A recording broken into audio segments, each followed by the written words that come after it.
Ha recorrido más de 100 países, ha vivido asaltos, ha visitado tribus caníbales, pero en realidad se trata de un informático que investigó contra el cáncer. En el podcast de Cómo Traviajar de hoy hablaremos con Aníbal, bueno, uno de esos nómadas amante de visitar algunos de los países más complicados del mundo. Estás escuchando Cómo Traviajar, el podcast donde aprenderás cómo vivir viajando es mucho más fácil y barato de lo que parece. Yo soy Íñigo, autor del libro Cómo vivir y viajar en furgoneta, y en estos episodios comparto todo lo que he aprendido tras años viajando por el mundo. Hace muy poquito ya hablamos con Lucía sobre la visión que ella tiene de esta forma de vida, pero esta vez vamos a ver un punto de vista, bueno, algo diferente, de un viaje muy similar, que es el viaje de su pareja. Antes de darle paso, recordaros que en camperizando.es ya sabéis que es donde os podemos ayudar a encontrar un taller de camperización para vuestra autocaravana, coche 4x4, furgoneta camper, lo que queráis. Si le queréis poner unas placas solares o que os la hagan entera, ahí os podemos ayudar en camperizando.es. Y ahora sí, muy buenas. Aníbal, ¿qué tal? ¿Cómo estás? Hola Íñigo, muy buenas. Pues bien, estoy muy bien. ¿Y tú? Bien. Bien, nada, con ganas de charlar contigo, de conocerte un poquito mejor y tener esta gran suerte que tengo, que es traer al podcast a gente súper interesante como tú. Seguro que hay un montón de gente que todavía no te tiene muy ubicado. Si quieres darnos algunos detalles, pues como de dónde eres, cuántos años tienes, hace cuánto tiempo que empezaste a viajar tanto. Pues mira, yo soy de Orihuela, una ciudad de la provincia de Alicante. Y de formación, como has comentado anteriormente, yo soy ingeniero informático. Luego hice un doctorado en biología de sistemas. Estuve trabajando en Málaga, en la Universidad de Málaga, en investigación contra el cáncer y en enfermedades raras. Y bueno, Sí. seguí allí mi formación con varios másters en el área de la biología.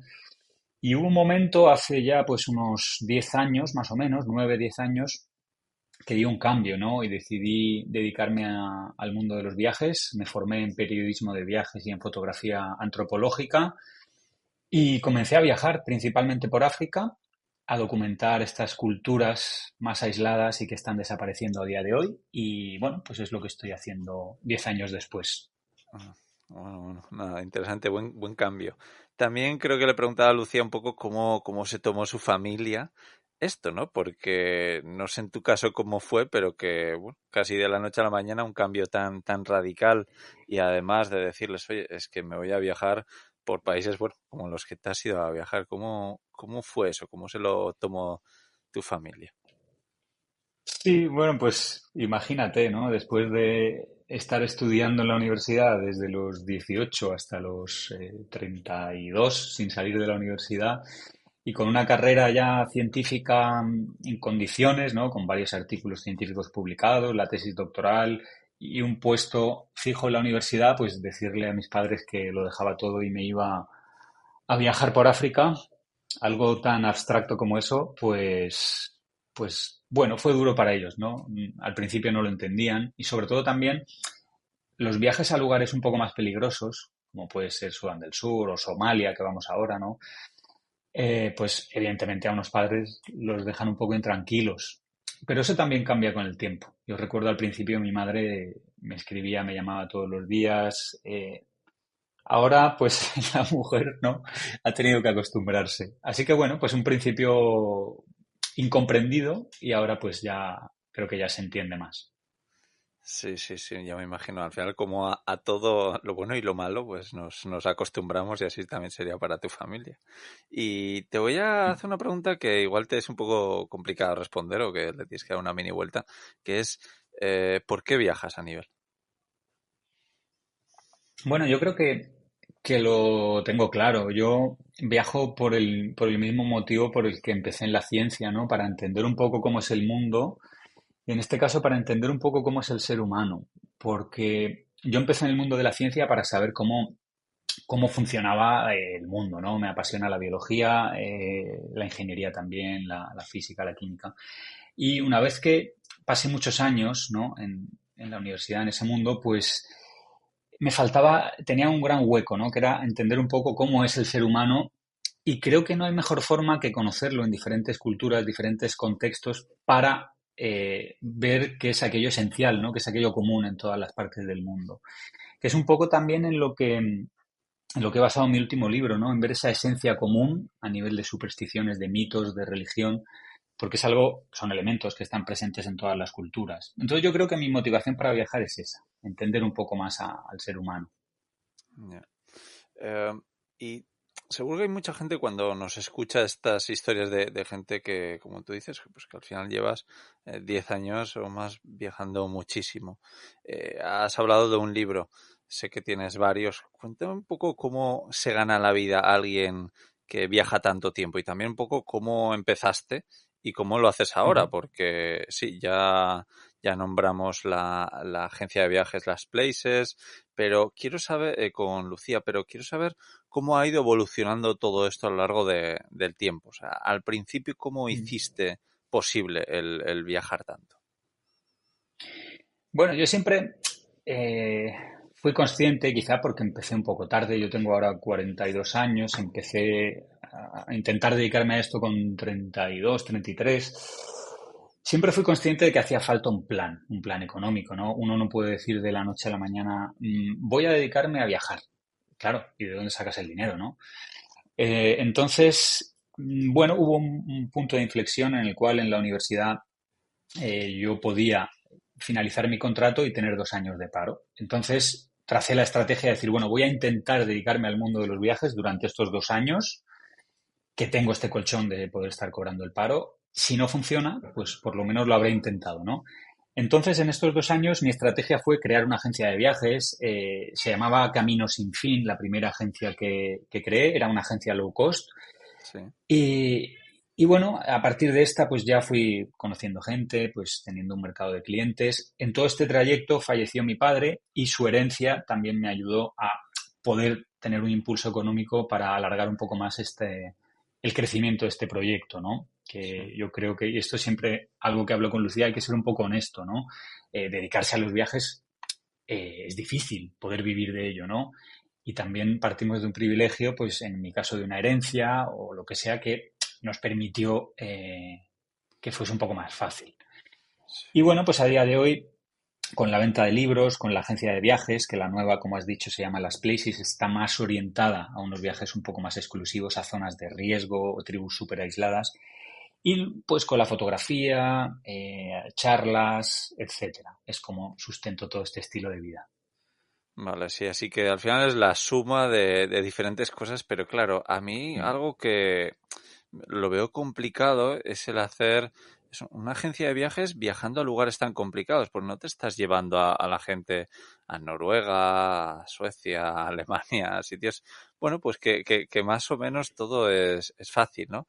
Tienes, la dificultad es bastante alta. ¿Cómo fue desde el principio llevar a personas, a gente así, desde el punto de vista también del seguro? Entiendo que habría gente, pues que sí, que gente muy aventurera que lo pasa muy bien, pero otros también que igual ven ciertas cosas y se echan las manos a la cabeza, ¿no? ¿Cómo hacíais también para filtrar esos viajeros?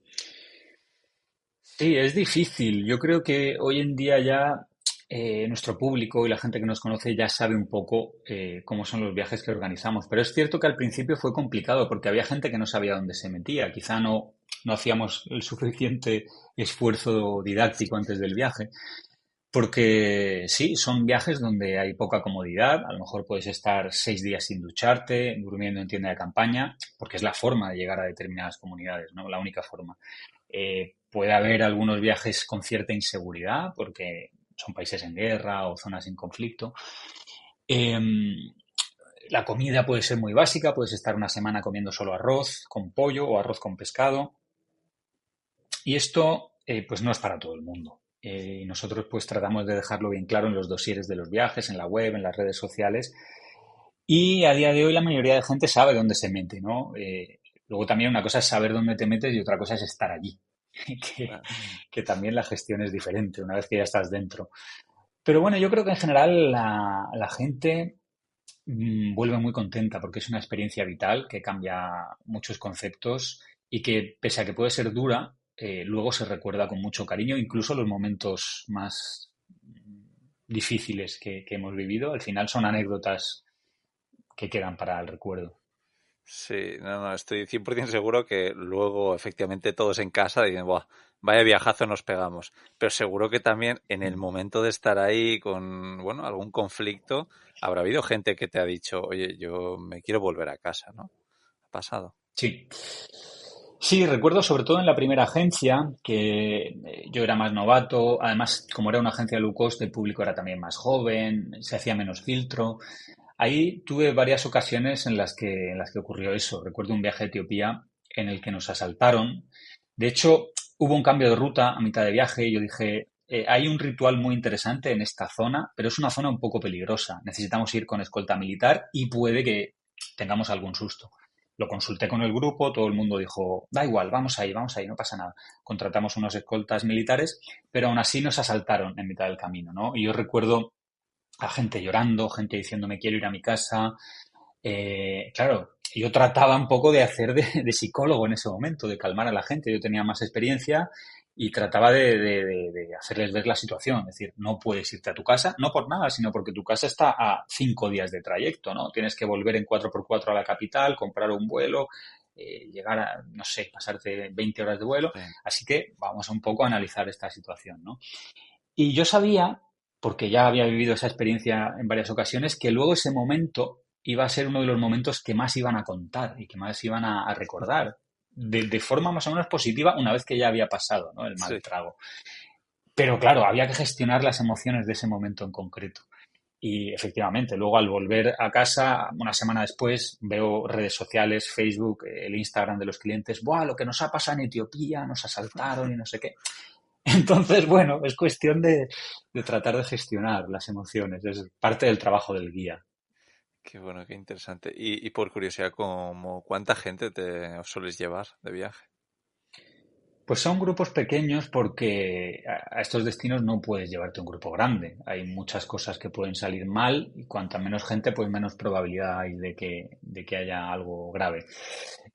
Pues entre 6 y 8 personas suelen ser los grupos. Ya, bueno.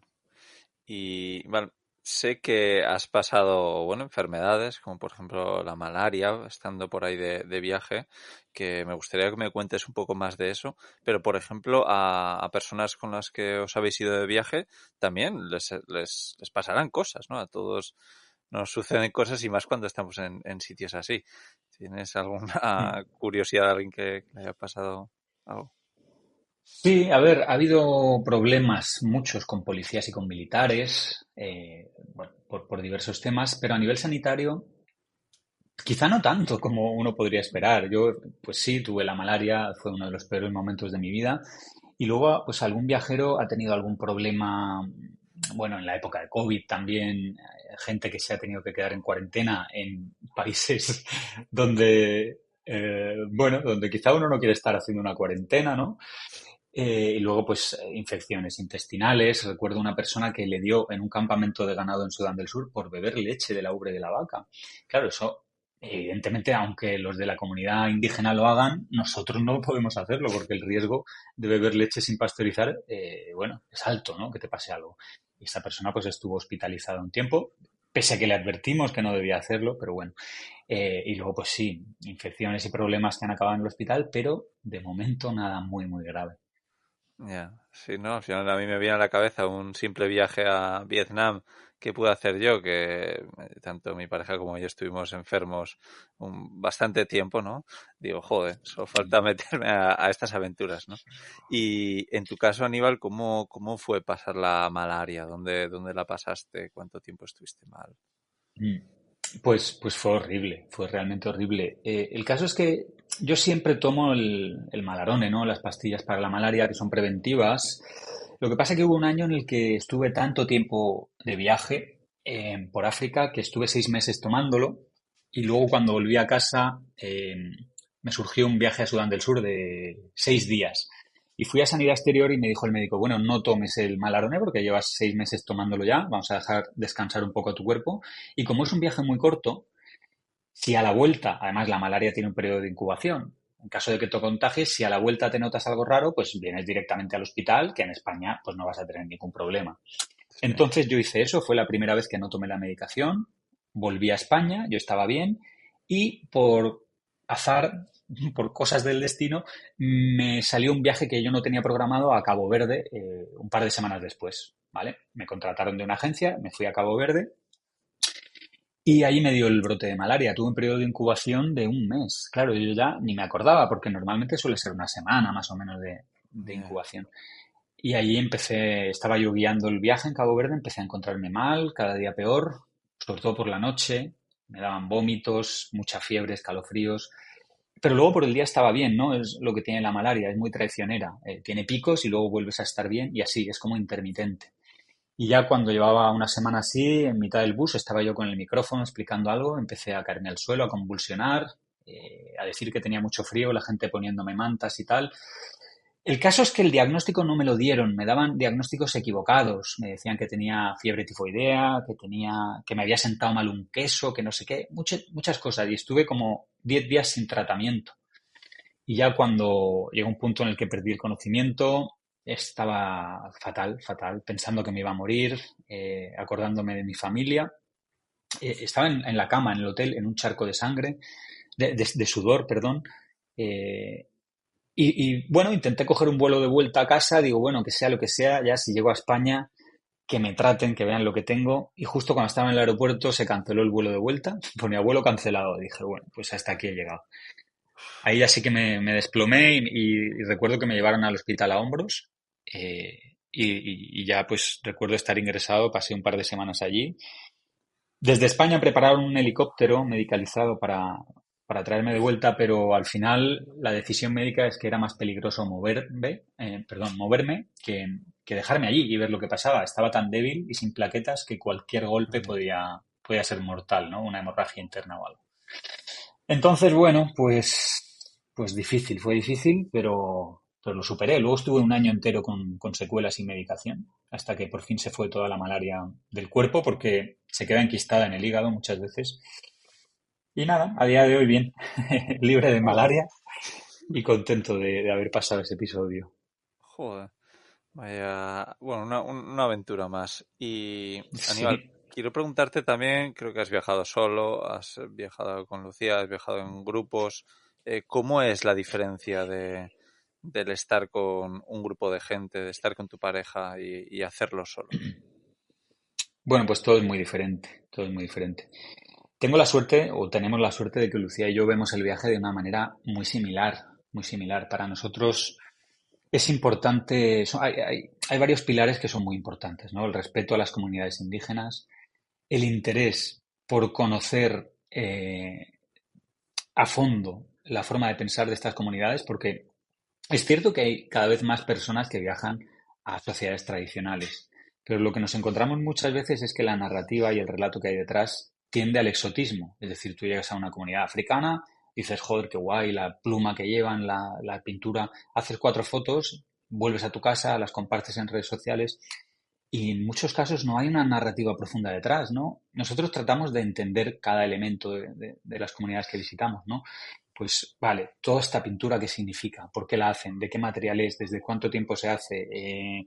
¿Tiene el mismo significado en esta aldea que en la otra, no? De hacer un poco una pequeña investigación antropológica. Entonces, el viajar con alguien que comparte eso contigo, alguien que, bueno, estamos un poco chalados a veces, nos da igual pasarnos un día entero sin comer con tal de llegar a un poblado. Bueno, pues somos muy adaptables y tenemos objetivos comunes. Y eso nos permite pasar varios días con las comunidades para entenderlas. Cuando viajas en un grupo, al final dependes de mucha gente, gente que tiene hambre, que tiene sueño, que a lo mejor hay algo que no le interesa, otra cosa que sí, y tienes que ir adaptándote. Y tampoco puedes pasar tanto tiempo en una comunidad como para entenderla profundamente, porque estás en un viaje, la gente está en vacaciones y quiere ver el mayor número de cosas posibles. Entonces hay mucha diferencia, la verdad. Lo que me gustaría saber también es cómo alguien como tú, que lleva tantos países acumulados, al final llevas más de 100 países visitados en el mundo. Por supuesto, sé que con las Places volvéis a muchos países que ya conoces, pero ¿cómo haces para seguir teniendo ganas de conocer nuevos países y no tanto de ir a esos países que ya conoces, que conoces a gente, que ha estado muy a gusto? ¿Cómo haces para mantener ese hambre de visitar nuevos países? Pues bueno, sigo manteniendo esa llama, ¿no? Esa necesidad de conocer cosas nuevas. Me gusta volver a los mismos sitios también porque ya tienes amigos, ya cada vez que vuelves tienes una visión más profunda de esa cultura, se establecen lazos, pero sigue estando, ¿no? Ese espíritu de exploración o de tratar de descubrir algo nuevo. Cuando, no sé, llevamos 2 años enteros en África, digo, joder, pues me gustaría irme al Ártico, ¿no? Como Lucía, que acaba de volver de allí, a ver algo completamente diferente. Y a ver también qué hay de conexión entre un africano y un inuit, ¿no? Que viven en el Ártico o en Siberia. Y bueno, tengo esa curiosidad. Es cierto que hemos recorrido muchos países y a veces ha sido agotador porque recuerdo el año pasado, creo que estuvimos en 30 países, 30 países en un año. Y vas pasando de uno a otro, vas cambiando de idioma, cambiando de moneda, cambiando de costumbres, de religiones, y a veces te vuelves un poco loco, ¿no? Entonces necesitamos alguna época de descanso, como ahora que estamos varios meses en España. Llevábamos sin hacer esto desde hace 5 años, ¿eh? Sin pasar por España más que a renovar el pasaporte.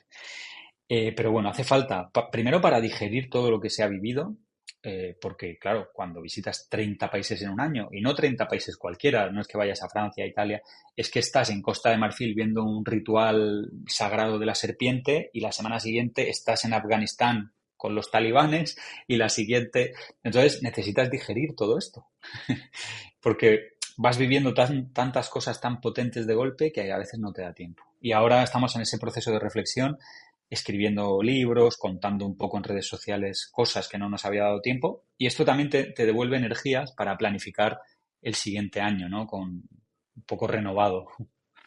Sí, sí, sí. Y cuéntame también, aprovechando que has nombrado las redes sociales, que claro, entiendo que efectivamente necesitáis un poco un parón para decir, ostras, vamos a ver todo lo que hemos vivido en los últimos meses, vamos a intentar plasmarlo de diferentes formas. Pero además de los libros, en redes sociales, ¿qué es lo que estáis compartiendo? Porque ahora también estáis haciendo cosas muy interesantes en YouTube y demás.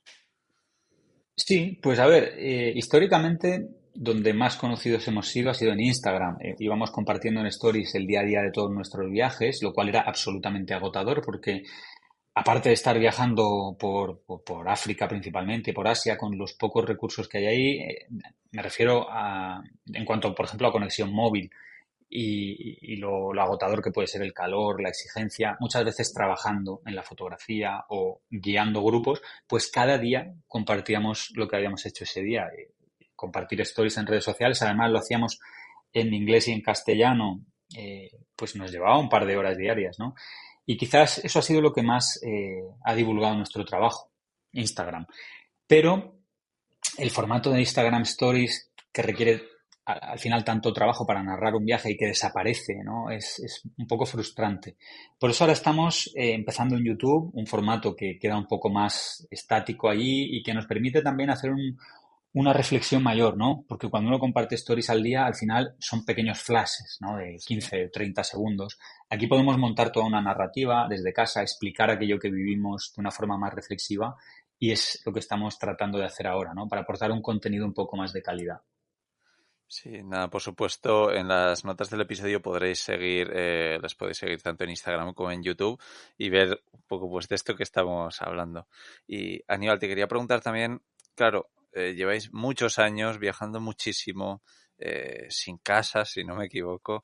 Mm. ¿Cómo es esto? Qué es lo bueno y también lo malo de viajar tanto, de moveros continuamente, de ver tantos países? Bueno, yo la verdad que me adapto bastante bien tanto a la vida nómada como a la sedentaria. No sé, como tengo muchos proyectos Qué bien. que los puedo hacer en cualquier parte, me adapto bastante bien. Yo creo que lo mejor de la vida nómada, y esto es algo que siempre hemos comentado Lucía y yo en estos, sobre todo los últimos 5 años, es que cada día es diferente, que no hay rutina, ¿no? Y yo siempre le decía, joder, mira, es un jueves a las 10 de la mañana y estamos haciendo kayak en mitad de un lago de Filipinas. O es un domingo por la tarde y estamos en mitad de una tribu en Botswana. Que, o sea, somos unos privilegiados, ¿no? Y hay que ser consciente de eso y no olvidarlo nunca. La parte negativa es eh,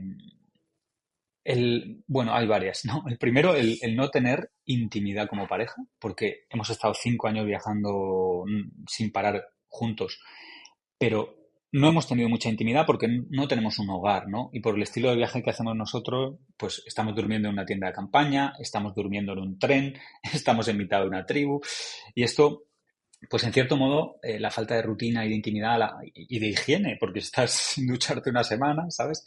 Al final pasa un poco de factura a la pareja, suerte que nos hemos llevado muy bien y que hemos sido conscientes de que era una época pasajera. Y luego también los lazos con amigos y con familia, ¿no? Evidentemente tú puedes tener los amigos de toda la vida y tus mejores amigos, pero cuando estás años sin verlos, pues solo con el contacto por WhatsApp, al final la relación no es la misma, ¿no? Y con la familia en cierto modo, pues pasa algo parecido. Evidentemente siempre está allí, pero joder, mis sobrinas, pues no las he visto crecer, ¿no? Entonces eso es la parte peor de la vida nómada. Ya me imagino, sí, para la mayoría al final el no estar cerca de tu familia es un poco de lo peor. También, Aníbal, has estado con muchas tribus muy distintas, pero algo, por ejemplo, que nos llama mucho la atención desde aquí es el canibalismo, ¿no? Creo que has conocido a varias Mm. tribus caníbales que o por lo menos tenían unos antepasados que, bueno, pues que sí, que de una forma u otra, pues al final acaban comiendo a otras personas, ¿no? Mm. ¿Cómo es la diferencia entre nosotros, digamos, aquí, la gente en España, la gente, bueno, pues que forma parte de tu familia, de tus amigos, de tu día a día, con este tipo de tribus que has conocido? ¿Has notado tanta diferencia? Realmente no. Sí, lo que digo siempre, ¿no? Lo que explico en el último libro. Al final, el ser humano es el mismo en todas partes porque, por algo muy sencillo, ¿no? Genéticamente somos iguales y nuestro cerebro es el mismo en todas partes del mundo. Somos la misma especie animal, ¿no? Entonces, funcionamos exactamente igual. Lo único que nos diferencia es la capa de pintura que nos ponemos por fuera, que es la cultura, y que nos hace interpretar el mundo de una manera u otra. Pero al final eh, son conceptos muy puntuales y muy relativos, ¿no? Que nos pueden llamar la atención, ¿no? Por ejemplo, yo recuerdo estar con la comunidad Kalinga en Filipinas y las ancianas de 90, 80 años que llevaban todo el cuerpo tatuado porque era la costumbre, ¿no? De los Kalinga, se quejaban de que las nuevas generaciones ya no se tatuaban, ¿no? Nos decían, joder, es que a la juventud ya le da igual todo, ni siquiera se tatúan. Y a mí me venía a la mente las palabras de mi abuela, pero al revés, ¿no? Es decir, Sí. esta juventud que se hace estos dibujos en el cuerpo. Este es un poco el enfoque que te da la cultura. O sea, te indignan unas cosas en un sitio y te indigna lo opuesto en otra cultura. Pero al final la esencia humana es la misma. Lo que hay ahí inherente es estos jóvenes ya no son tradicionales, ¿no? Es el mismo mensaje, pero la expresión es la opuesta.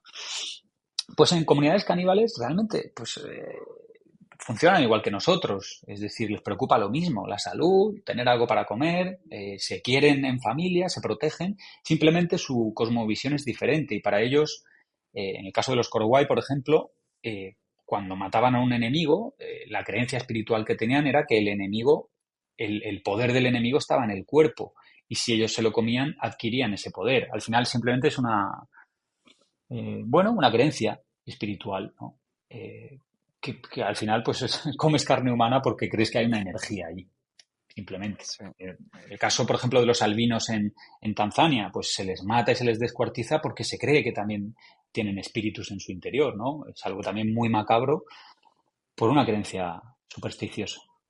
Sí.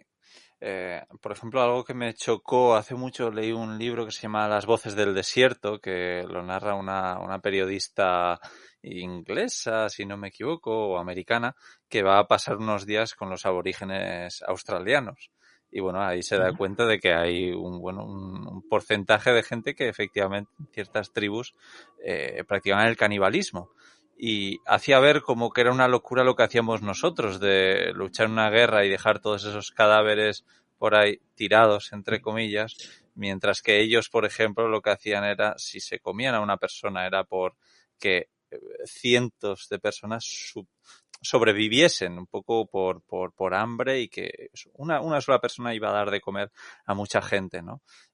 Y que no lo iban a matar. Por eso, bueno, había una cierta de creencias que dije, ostras, es que tampoco es tan loco esto que están contando. Pero en Claro. el tema del canibalismo es muy diferente dependiendo de las creencias de cada tribu, por lo que veo que es distinto, ¿no? Sí, sí, es muy diferente. A ver, a nivel biológico tiene todo el sentido del mundo. O sea, un cuerpo muerto es materia que se va a descomponer y que tiene muchos nutrientes, ¿no? Visto desde un punto de vista frío y objetivo de la naturaleza, tiene sentido comerse un cadáver, ¿no? Otra cosa son todos los tabúes que hay a nivel social, ¿no? Porque la creencia en la vida después de la muerte está presente en todas las culturas. Entonces, un cuerpo muerto tiene muchas connotaciones. Un cuerpo humano, que no tienen un cuerpo de otro animal muerto. Pero sí que los motivos por los cuales se practica el canibalismo son bastante diversos. En unos casos es, como he comentado, por cuando uno mata al enemigo quiere adquirir estos poderes. Cuantos más enemigos te coman, más poderoso eres. Y a Sí, veces se hace porque cuando hay una muerte inexplicable en la comunidad, pues alguien muere repentinamente sin haber estado enfermo ni nada. A veces se asocia esa muerte a un demonio. Y la forma de vengarse del demonio es comerse el cuerpo y de esa manera estás devorando el demonio que se ha metido en ese cuerpo. Es como un exorcismo también, ¿no? Hay muchas narrativas detrás del canibalismo. sí, no, la verdad es que alucinante. Te quería preguntar también, Aníbal, a ver qué tipo de gente es la gente que os lleváis de viaje en las places. O sea, si alguien está escuchando esto y tiene cierta curiosidad, ¿para quién es y para quién no es la agencia de viajes que lleváis? Bueno, pues es para gente que tenga mucha curiosidad por conocer culturas completamente diferentes. Nosotros, bueno, el nombre de la agencia Last Places es precisamente porque tratamos de viajar a los últimos lugares que mantienen el estilo de vida tradicional ajeno o lo más ajeno posible al mundo globalizado. Entonces es gente que quiera descubrir esas últimas fronteras, ¿no? Que nosotros llamamos islas de resistencia cultural Sí, y también gente que esté dispuesta a renunciar a ciertas comodidades que a veces es necesario, ¿no? Y no es para quien quiera hacer un típico viaje turístico o quien quiera estar en hoteles 5 estrellas y con cervecita fría y comodidades. ya.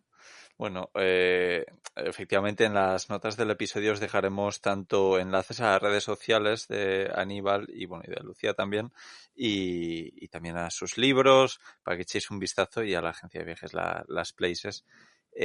Aníbal, de verdad, ha sido un verdadero placer compartir este ratito contigo. Espero que sigas haciendo unos viajes tan increíbles, que los compartas por favor con nosotros y que hagas feliz a la gente llevándotela de viaje por ahí.